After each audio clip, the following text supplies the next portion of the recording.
Boa noite, amados irmãos e irmãs, aqui é a pastora Fátima, pronta para o próximo momento de estudo bíblico, amém? Glórias a Deus, estamos estudando escatologia, as coisas do fim, ou as coisas do último tempo, né? Amém? Glórias a Deus. Vamos orar e começar o estudo de hoje, em nome do Senhor Jesus. Glórias a Deus. Maravilhoso e glorioso Deus, estamos aqui, Senhor, mais uma noite de segunda-feira, unidos, Senhor, para aprender a Tua palavra. Pedimos perdão pelos nossos erros, pecados, falhas. Pedimos, Senhor, que o Senhor arranque de nós todo bloqueio na mente, todo, Senhor, tampão dos ouvidos, toda escama nos olhos, e se o nosso coração estiver endurecido, que o Senhor venha quebrantá-lo nesta noite, Senhor. Que a Tua palavra entre em nosso coração, Senhor, como faca de dois gumes, Senhor, que separa juntas de medula, Pai, e que nós possamos meditar nela de dia e de noite, Senhor. Venha nos ensinar nesta noite, Pai, em nome do Senhor Jesus, Pai. Como Tua serva, Senhor, coloco-me nas Tuas mãos, Pai. Usa-me como quiseres, Senhor. Em nome de Jesus, que eu venha, Senhor, diminuir, que o Senhor cresça em mim. Para a honra e glória do nome santo do Senhor. Amém e amém. Glorificado e exaltado é o nome santo do Senhor. Amados, hoje nós vamos iniciar comparando o cavaleiro de branco do Apocalipse 6, que não é o Senhor Jesus que está presente em Apocalipse capítulo 19. Nós vamos ver a diferença entre os dois, amém? Glórias a Deus, vamos iniciar a aula vendo estas diferenças, amém? Bom, no Apocalipse 6, no versículo 1, o cavaleiro de branco saiu de um dos selos que foi aberto por Jesus. Já no Apocalipse 19, no versículo 11, o cavaleiro sai do céu. No Apocalipse 6, no versículo 2, o cavaleiro não tem título próprio. Já no capítulo 19, no versículo 16, Jesus tem o título de Rei dos Reis e Senhor dos Senhores. No capítulo 6, no versículo 2, o cavaleiro tem um arco sem flechas, não tem armas, seus seguidores lutam por ele. Já no capítulo 19, no versículo 15, Jesus tem uma espada para ferir as nações. No capítulo 6, no versículo 2, o cavaleiro tem uma coroa que lhe foi dada. Já no capítulo 19, no versículo 12, Jesus tem várias coroas, diademas. No capítulo 6, do versículo 4 ao 8, a destruição e o inferno seguem esse cavaleiro. Já no capítulo 19, no versículo 14, os exércitos de Deus seguem a Cristo. Concluindo, no capítulo 6, esse cavaleiro é o falso Cristo, o anticristo.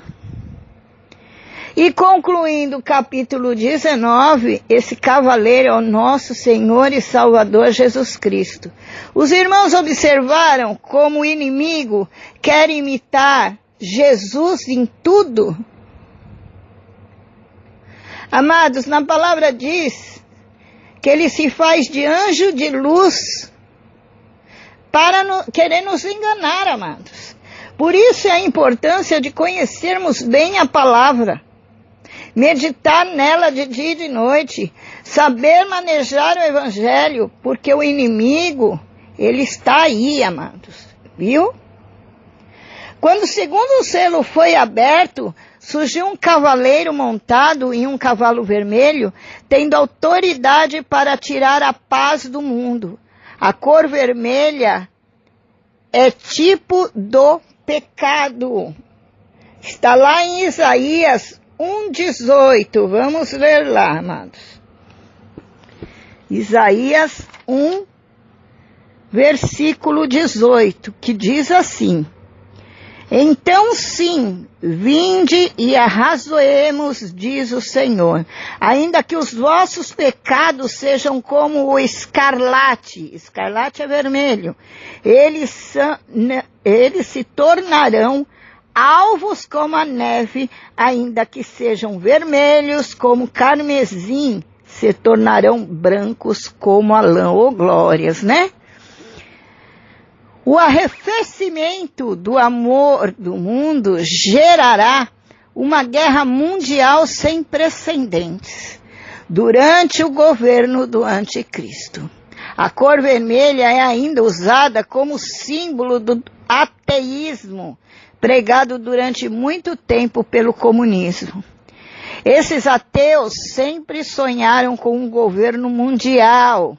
Essa guerra mundial dará início à segunda parte da grande tribulação, como nos diz lá em Daniel, capítulo 9, no versículo 26, parte B.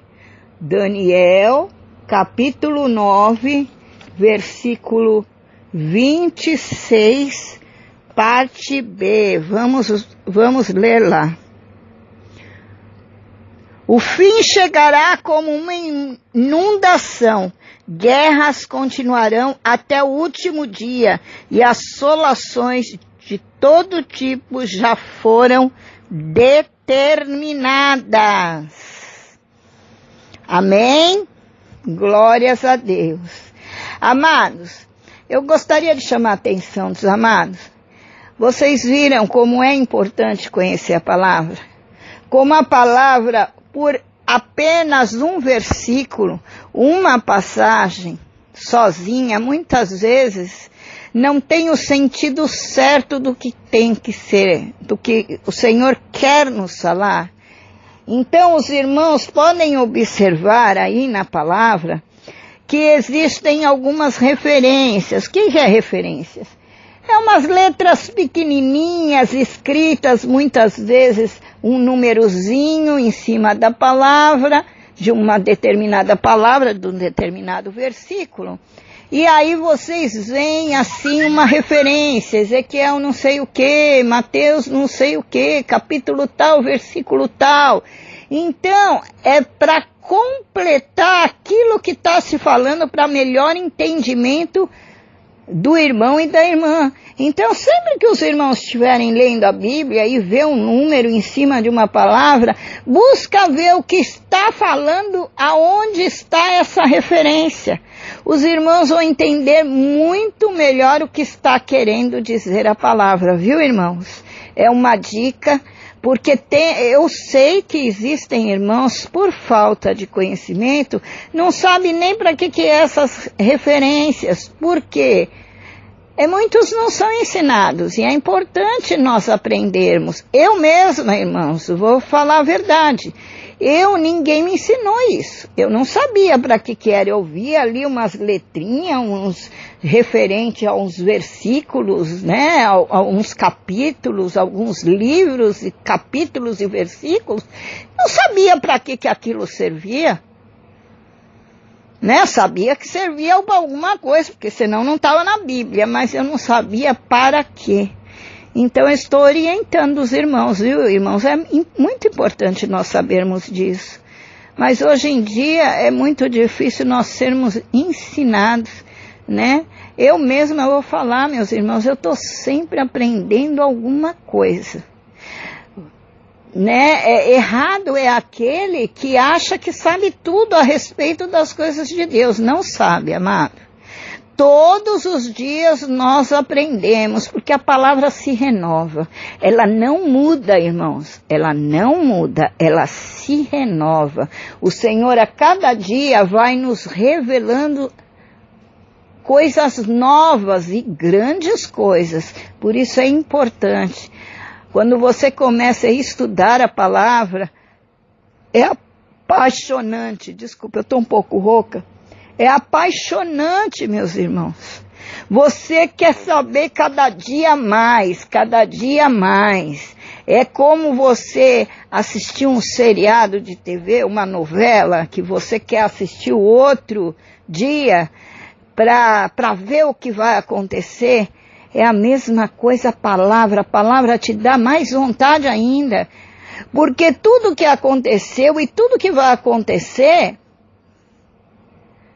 influencia na tua vida, na minha vida, na vida da tua família.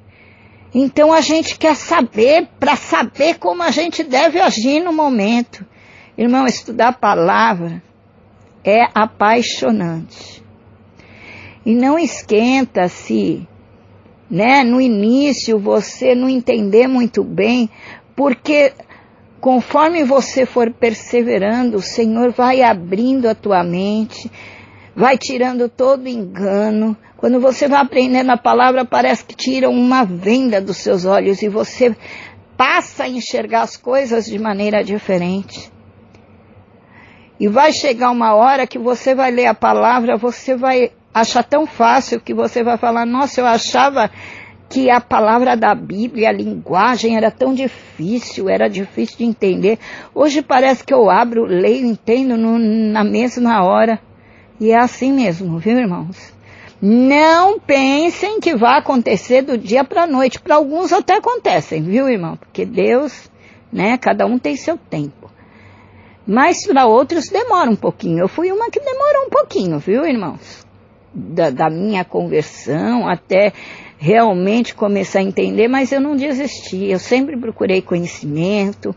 Eu comprava livros de outros irmãos, que Deus revelou coisas diferentes para eles, a respeito de várias coisas. Então, sempre procurei estudar. Façam mesmo, irmãos. Você vai ver que você não vai perder. Viu? Compre um livro de vez em quando. Se não der para comprar um livro grande, hoje em dia existem os sebos. Nos sebos vocês encontram livros evangélicos a preços assim muito pequenos. Procura na sua igreja, às vezes a sua igreja tem biblioteca, é muito importante. Amém, irmãos? Vamos lá.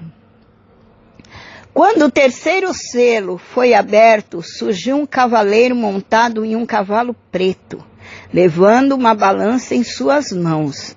Balança significa controle. E lembra do equilíbrio mundial que deve haver nas finanças e na economia. Em consequência da desordem causada pela guerra provocada pela ascensão do anticristo, surgirá uma tremenda carestia no mundo nunca vista anteriormente. Por força da destruição causada pela guerra mundial, diminuirá assombrosamente a oferta de alimentos. O mundo experimentará uma onda de fome nunca vista antes. Olha só, amados, lembrando que nós estamos falando da tribulação, viu? Quando o quarto selo foi aberto, surgiu um cavaleiro montado em um cavalo amarelo, chamado Morte. O inferno segue e ele recebeu autoridade para matar a quarta parte da terra, levando-se em consideração que o mundo atual conta com uma população em torno de 6 pessoas. Esse cavaleiro, caso fosse hoje, a grande tribulação mataria 1,5 bilhão de pessoas. O seu poder para matar é pela espada, pela fome. Guardem bem, amados. Ele mata pela espada, pela fome, por pragas, que são as doenças, e pelas feras da terra. Nós podemos ver lá em Apocalipse, capítulo 8, no versículo 1, que diz assim: quando o Cordeiro abriu o 7º selo, houve absoluto silêncio nos céus por aproximadamente meia hora. E no Apocalipse 9, no versículo 15, que diz assim: foram então soltos 4 anjos que se achavam preparados para aquele exato momento, dia, mês e ano, a fim de que matassem 1/3 de toda a humanidade. Olha lá, irmãos, olha lá. Bom, os 6 primeiros selos estão relacionados com os fatos que ocorrerão durante a primeira metade da grande tribulação. A segunda metade terá início com a abertura do 7º selo no capítulo 8. Na abertura do 5º selo, ao invés de se ouvir o grito dos anjos para a vinda dos cavaleiros, ouve-se o clamor dos mártires da grande tribulação, cujas almas embaixo do altar clamam por justiça. Esse clamor só será atendido no capítulo 16, por ocasião do 3º flagelo. Na abertura do 6º selo, acontecerão coisas fantásticas sobre a terra, começando por um grande terremoto.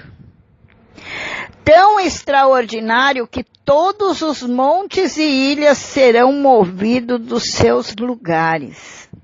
Esse tipo de terremoto, segundo os geólogos, é impossível de acontecer, a não ser se o globo for sacudido, e é exatamente isso que acontece. A Terra sai do seu eixo normal.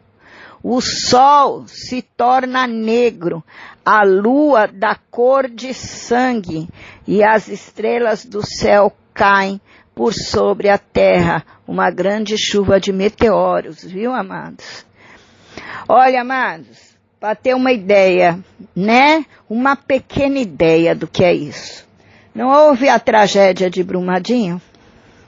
Os irmãos devem ter visto, porque passou tantas vezes na TV, nos noticiários, como é que foi que aquela barragem, né, ela se desfez ali, né?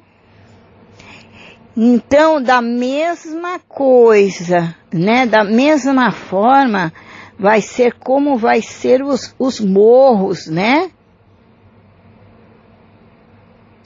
Como estão falando, né, os montes, né, os lugares altos, né?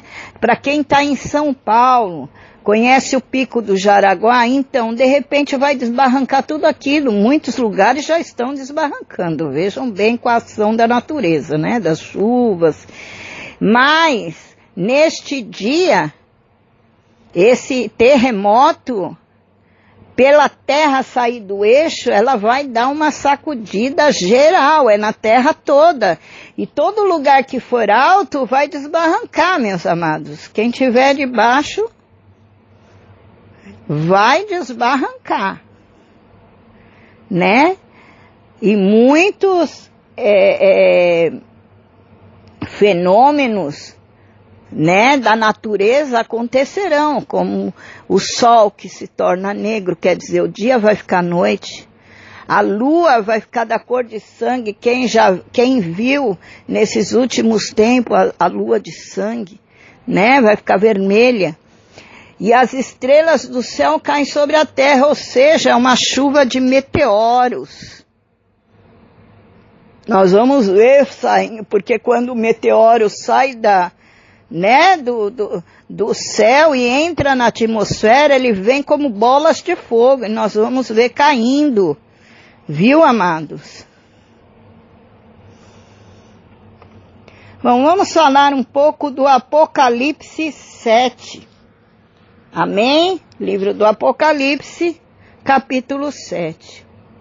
No período da última semana de anos da profecia de Daniel, Deus levantará 144 mil judeus para pregar o evangelho durante a grande tribulação. 12 mil de cada tribo, né? A tribo é composta, vamos lembrar que a tribo é composta por 12, né? 12 famílias, 12 tribos, né? A grande tribo por 12 tribos. Faça a conta vezes 12 mil, dá 144 mil.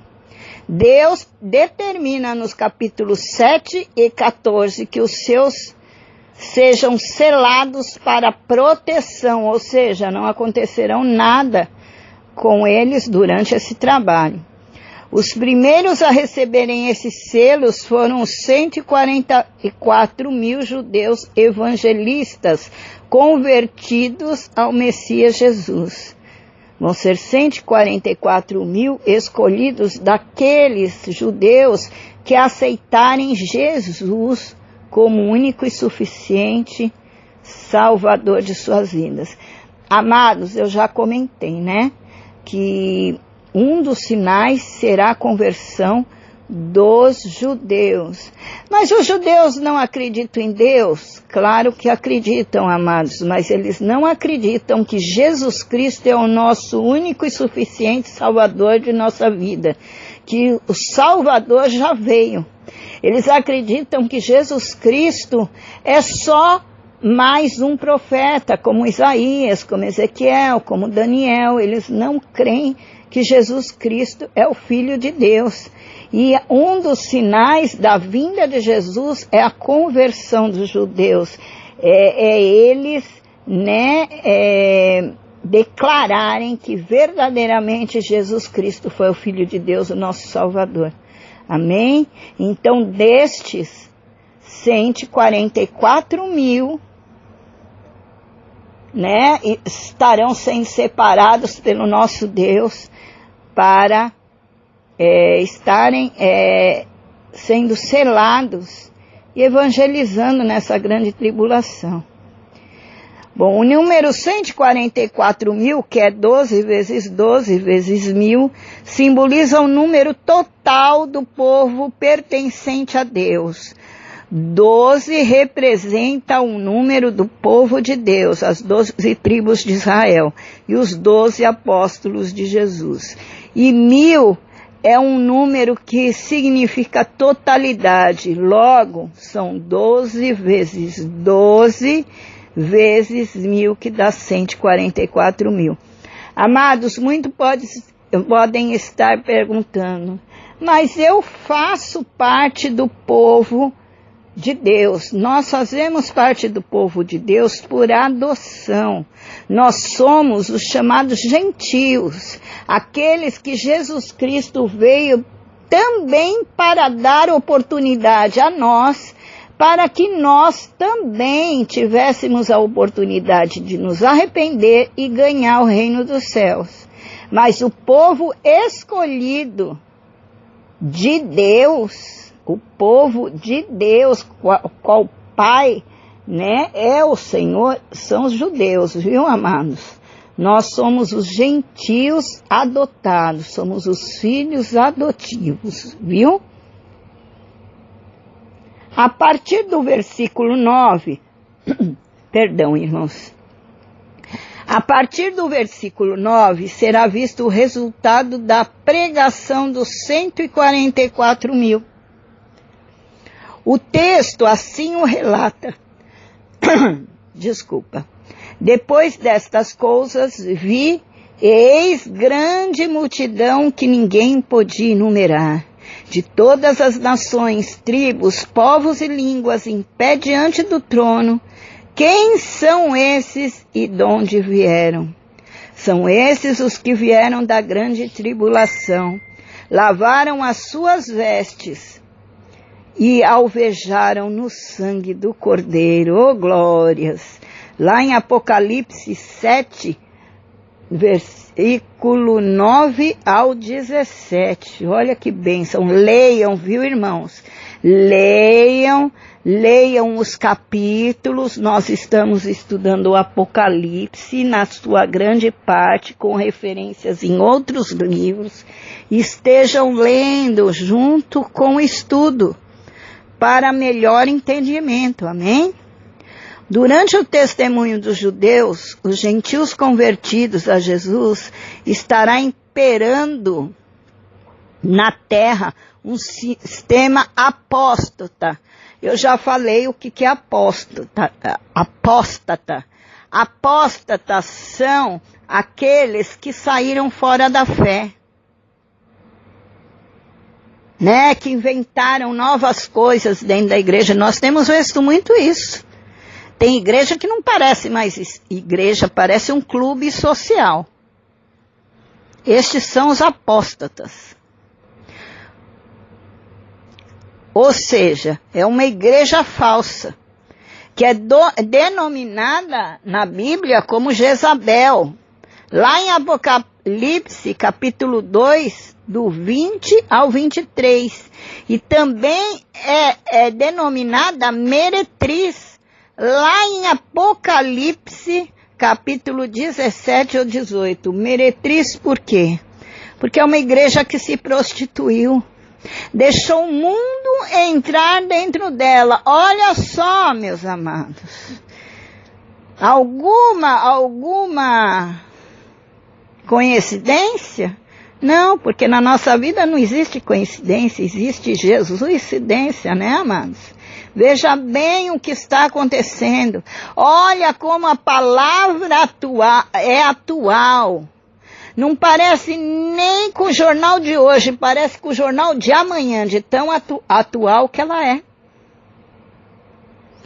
As pessoas salvas durante esse período e que não se deixaram macular por esta igreja falsa, por esse sistema religioso, são chamadas seguidoras do Cordeiro.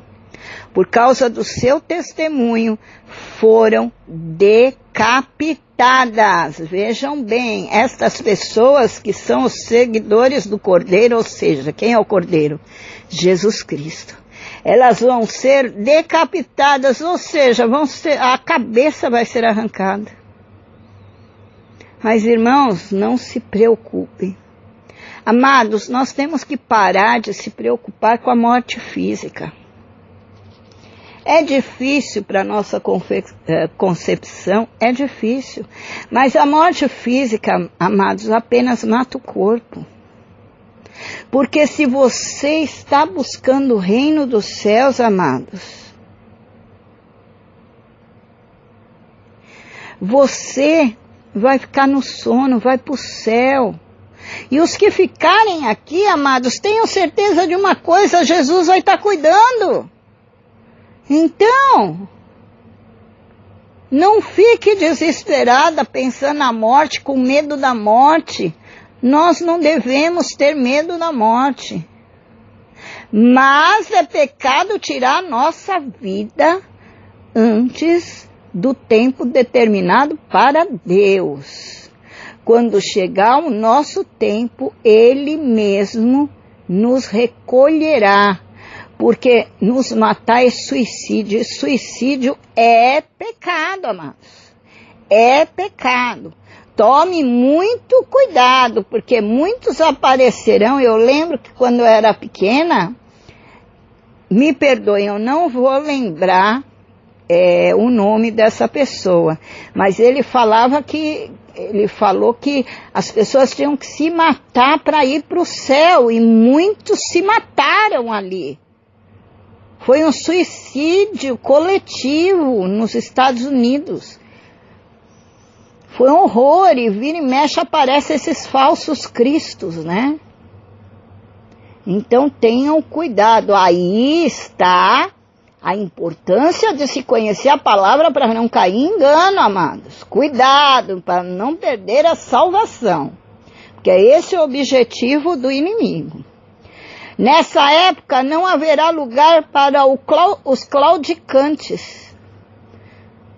Apocalipse, capítulo 20, versículo 4. Vamos lá ver o que diz em Apocalipse 20, versículo 4.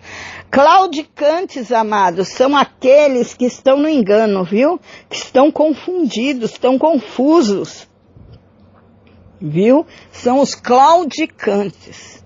Apocalipse 20, versículo 4 diz assim: olhei e vi alguns tronos e foi entregue o poder de julgar aos que neles se assentaram. E vi as almas dos que foram degolados, os decapitados, por causa do testemunho de Jesus e da palavra de Deus, os que não adoraram a besta, nem tampouco a sua imagem, e não receberam sinal na testa, nem nas mãos. Eles reviveram e reinaram com Cristo durante 1000 anos. Olha que privilégio estes que não negaram ao Senhor, não se deixaram enganar, não se deixaram marcar e morreram por testemunho do Senhor. Eles estavam no trono juntamente com o Senhor julgando. Olha só em que alta posição. Amém? No versículo 9, está descrito uma grande multidão que não se podia contar, foi salva. Glórias a Deus. Aleluias.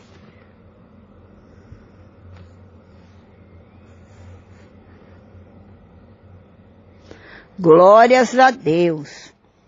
Amados, esse aspecto do não se poder contar é interessante porque no capítulo 9, versículo 16, fala-se de um exército de 200 milhões. Vamos lá ver.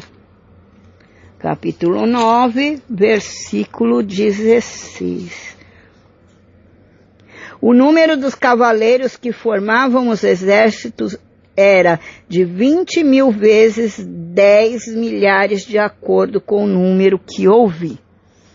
Quer dizer, você fazendo a conta, dá 200 milhões.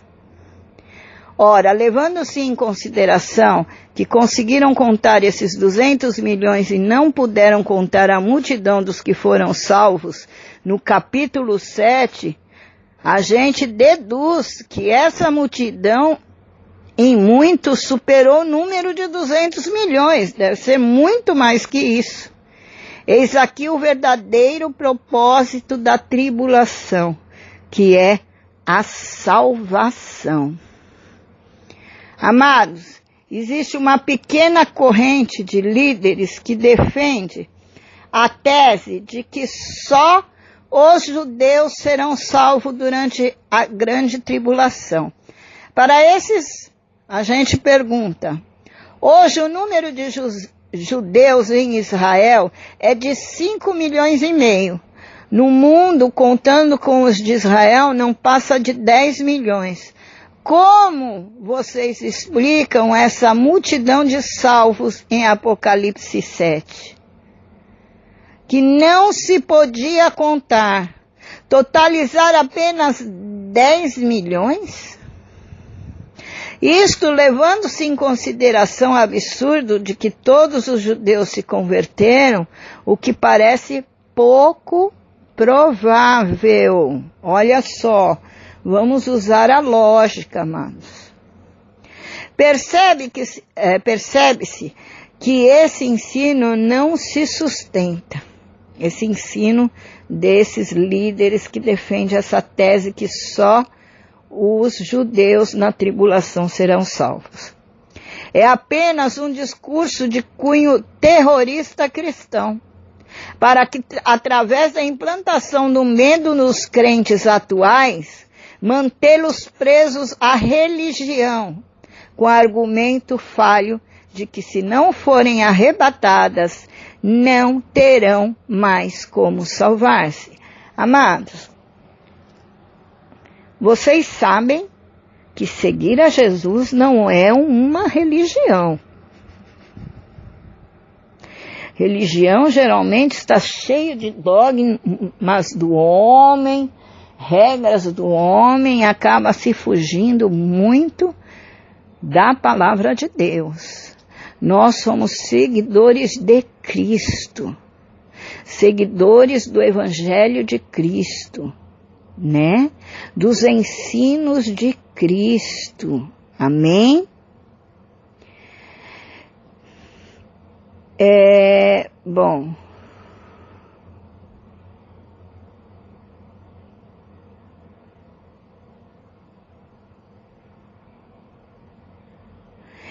Eis algumas passagens que evidenciam que haverá salvação durante a grande tribulação. Amados, eu vou fazer, para nós terminarmos aqui, eu vou fazer essas referências para os irmãos estarem estudando, lendo, estudando, né? As passagens que haverá salvação durante a tribulação, para confirmar, e os irmãos anotem. Apocalipse capítulo 6, versículo do 9 ao 11. Apocalipse capítulo 7, do versículo 9 ao 11. Apocalipse capítulo 12, versículo 17. Apocalipse capítulo 14, versículo 13. Apocalipse capítulo 15, versículo 2. Apocalipse capítulo 20, versículo 4. E Joel capítulo 2, versículo 32. Amém? Bom, vamos terminando aqui a nossa quarta aula. Amém? Estaremos juntos novamente no sábado, viu, amados? Às 16 horas. Foi aberto mais um dia para o estudo, por ser muito longo, né?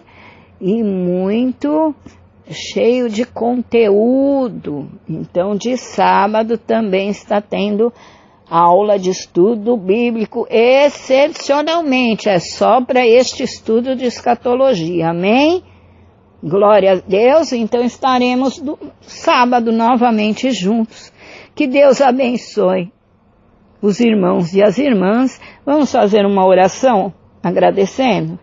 Maravilhoso e glorioso Deus, estamos agradecendo, Senhor, por mais uma aula. Muito obrigado, Senhor. Continua nos ministrando, Senhor, que nós possamos meditar na Tua palavra, Pai, e aprender mais e mais. Pai, nos dá uma noite de descanso, de renovo, e prepara, Senhor, uma terça-feira abençoada de vitória para cada um de nós. Em nome do Senhor Jesus nós te pedimos e te agradecemos, em nome de Jesus. Amém e amém. Amados, amados em Cristo Jesus, um beijo em cada coração e tenham todos uma boa noite.